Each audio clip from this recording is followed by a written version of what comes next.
What is the secret for a band staying together as strong as ever over 3 decades? Dementia. Super glue.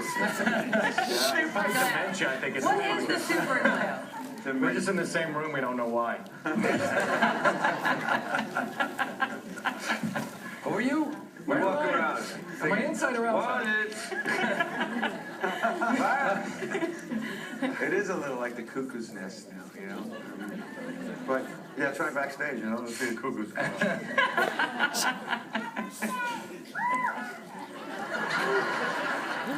See? We bring the cuckoo out of everybody. I think that's our job. And he's the head one. The head cuckoo. You mentioned super glue. I'm hoping that was a metaphor. Anything specific? What would you say is the glue of the band? You know, it's like, you know, I think we're beyond the band at this point and all that stuff. And it's a family. I mean, we've been through it all together. Marriage, death, divorce, this, that, you know, birth, other things. You know, we've been through it all together, and I think that's a part of, you know, what keeps us together and holds us together. It's like just as important as anything. And it's fun making music. You know, you get on that stage together, and it's us, and it's amazing to me is that when we start to play, it's like there's something bigger than us individually. It all comes together, and there's something that is bigger than us. The Bon Jovi family. We are going to start now taking questions from the fans. We have got.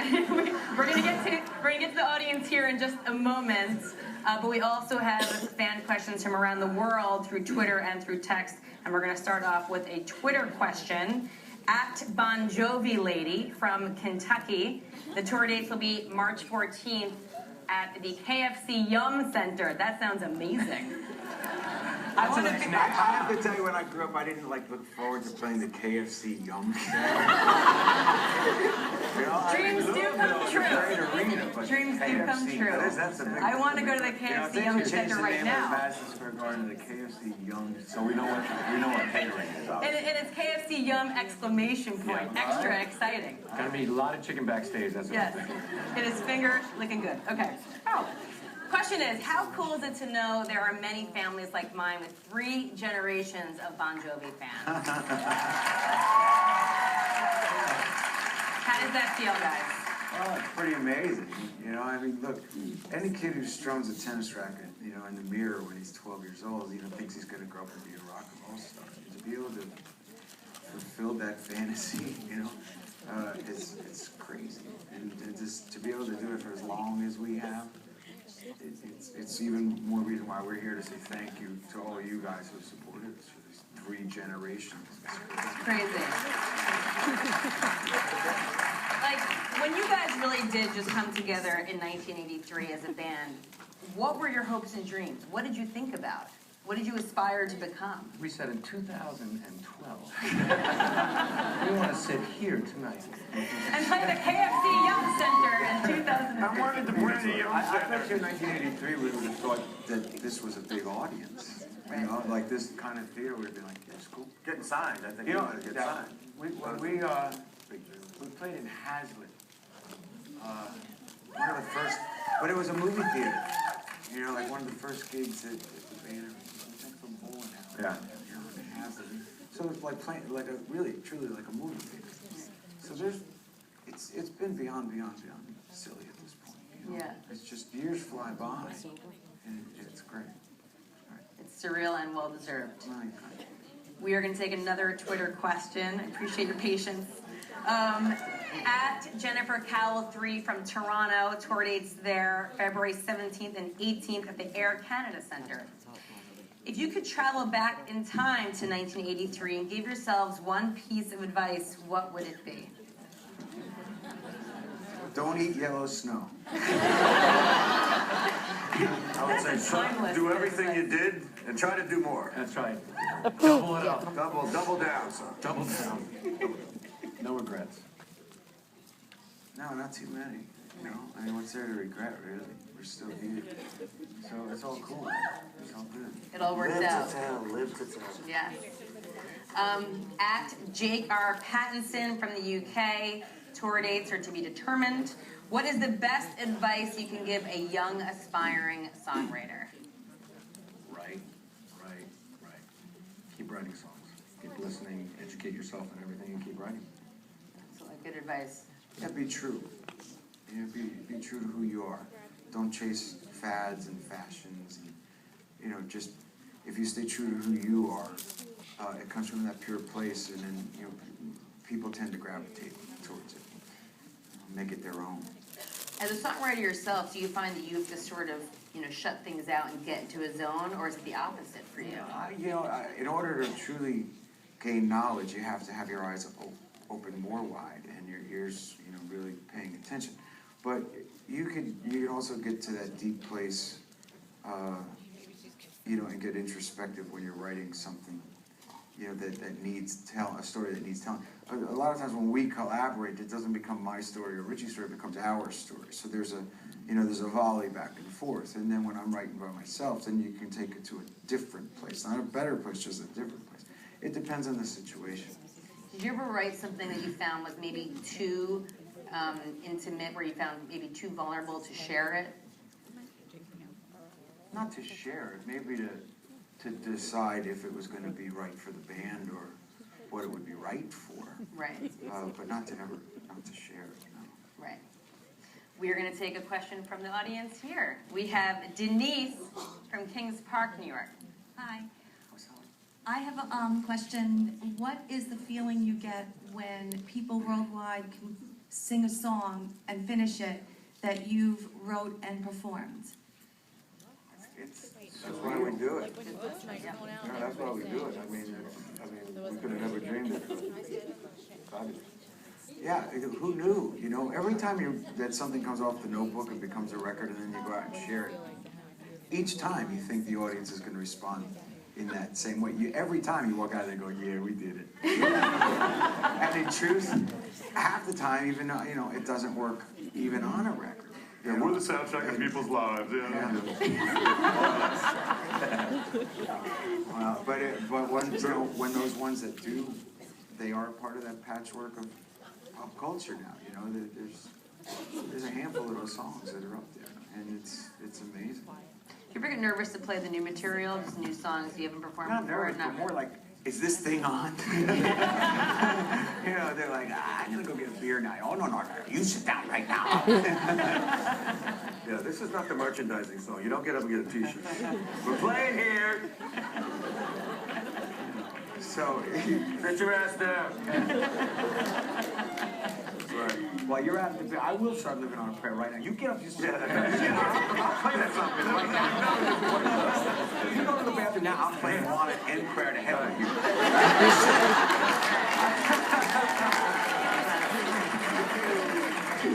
You see girls sitting in the front row. Oh, here come that solo record stuff. Go on, admit it. You did that. True. Yeah, guilty. Okay, we have now Christine from Queens. Hi, What's John. up? Hi. My question to you actually is, Tico is known for being a jokester on tour. What is the craziest, funniest, practical joke he's done to you He don't on do it to tour? me. He don't do that stuff to me. No, he doesn't. He doesn't. He feels bad, and no, he feels bad for me. But I can tell you, he's messed with the guys in the band a lot. I have peed myself. Can you please elaborate No, on I mess with the can't. guys? I have seen it. I have laughed. Don't remind him of nothing. He may be a repeat offender.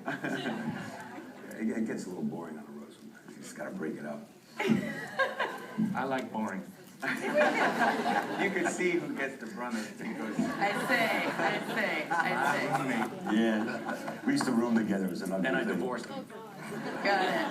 So no anecdotes to share? Any of these pranks? Anything? Or inspiration behind the pranks? There's certain, like a wall that we should keep, you know, in the world we live in, and everybody knows everything about everybody, I gotta keep something mystique because it's very funny stuff. Yeah. I tried, guys. I tried.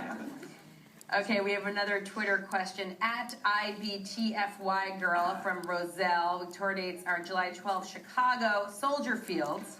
Oh, Chicago in the house. Question is, would you ever do an all-acoustic show / concert? Well, we have. I enjoy that immensely. I love playing acoustic. If I had me a guitar, I would. Or a cappella, we'll settle for that. I wish I had brought a guitar. But I love when we play acoustic. I think it's my favorite time. I actually have read somewhere that it was actually your acoustic performance that inspired Unplugged. It was, That's right? what they say. Yeah. How do you guys feel about that? Yeah, it was a long time ago. We were doing the awards show, and Dick Clark was the producer. And he was a great man, great man. But, you know, everybody, and at the time in the awards show, everybody had this massive production, you know, like crazy dancers and fireworks and stuff. And Richie and I went out there, and I was barefoot, and we played Prayer Acoustic for the Ushers, and we played Wanna, because we truly couldn't decide, and Dick Clark said, do both. And we made a medley, and that was that. We thought, it's going to be virtually impossible to get, you know, all the celebrities to it didn't matter if you had fireworks shooting out your eyes, it wasn't going to, but we played acoustic, and the next day, that's what, you know, everybody was talking about in the radio. Yeah. So it was an accident, but those accidents are what, you know, make for great moments. It was a magical moment, which we were all grateful for. Oh, I'd love to. Our next Twitter question is from @TP4Ever from San Antonio. Tour dates there April 11th in Dallas, Texas, the American Airlines Center. Mark it down. The question is, did your parents always support your musical ambitions? Now we support our parents' ambitions. Hey, that's your pitch. As long as an ulterior motive. Right? I endorse them, you'll take care of you. You know, they have to be to put up with us, you know. I mean, remember, you learn how to play music in a house, and you usually go make friends with the neighbors.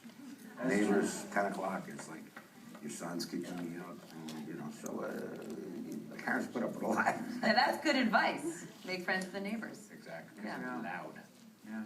But were they supportive, your families growing up? Definitely. I think they were, yeah. Definitely. They were scared. Right. They were definitely scared. But they realized you were making music your life, and they supported that.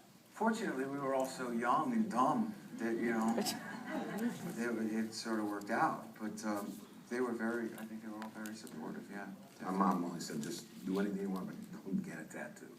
And I don't have one yet. I was going to say, how did that work out? It You kept worked your out. promise, see? I kept my That's right. We have Zach is here from Goshen.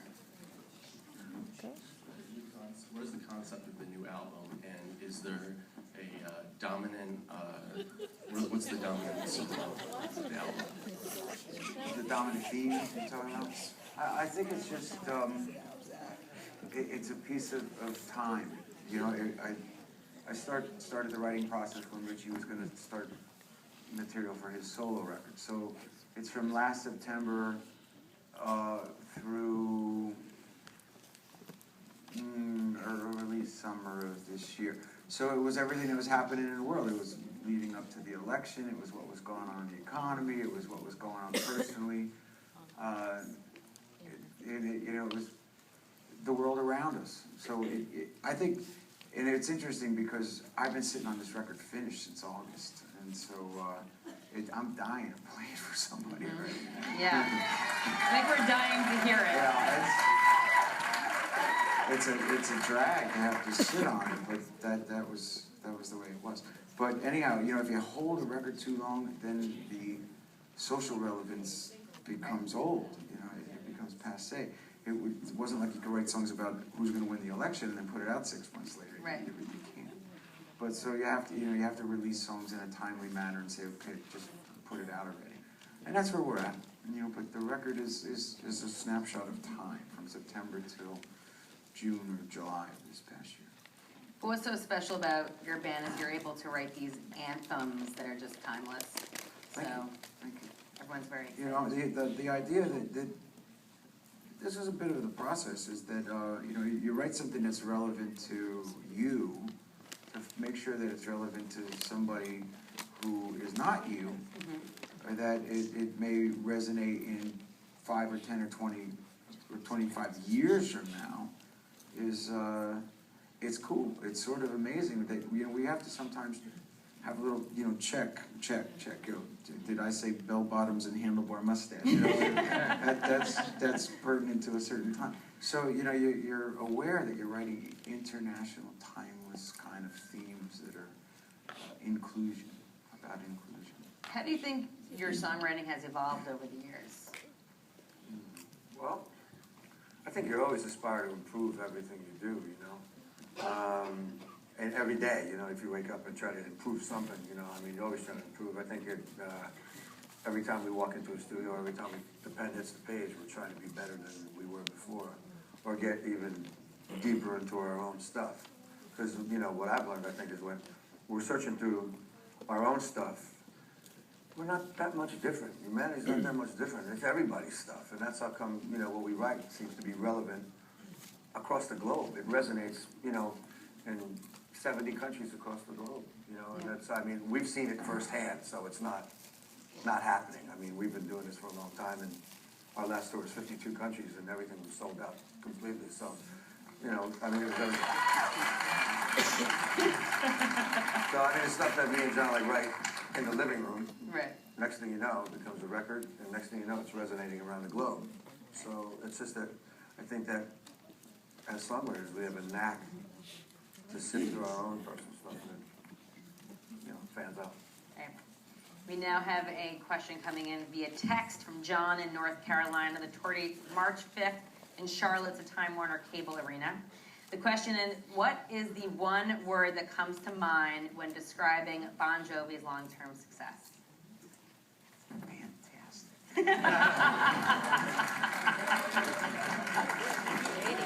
Fair enough. Mazel tov, I would say. I guess that's 2 words, but all right, we'll let that slide.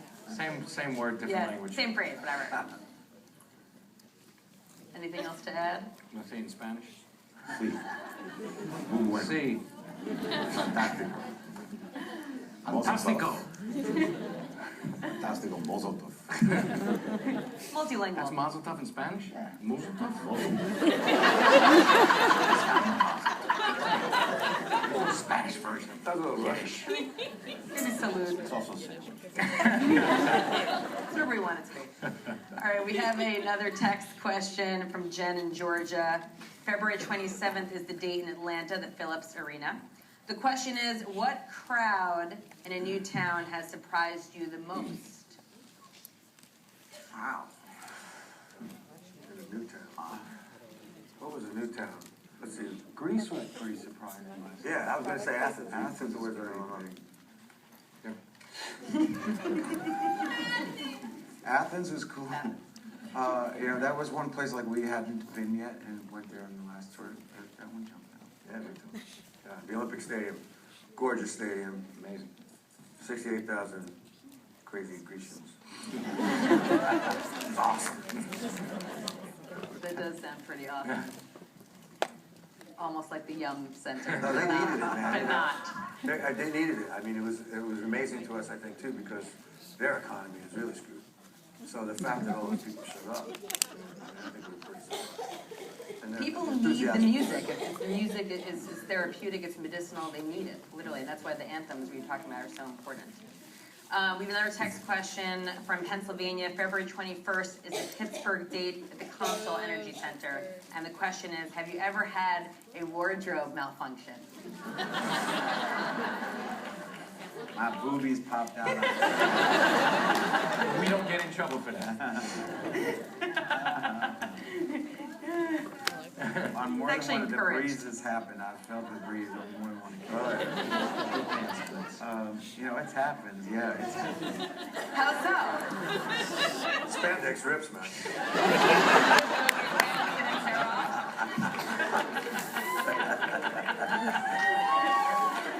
Especially when you use like Valvoline. While we all have spandex on the mind, Remember, if you want more information about the 12-12-12 concert, the What About Now new album, and the Because We Can tour, always go to bonjovi.com for more information and to buy your tickets. Thank you so much to Bon Jovi, to your most loyal fans for being here tonight. I'm Allison Hagendorf, and I present to you Bon Jovi Inside Out.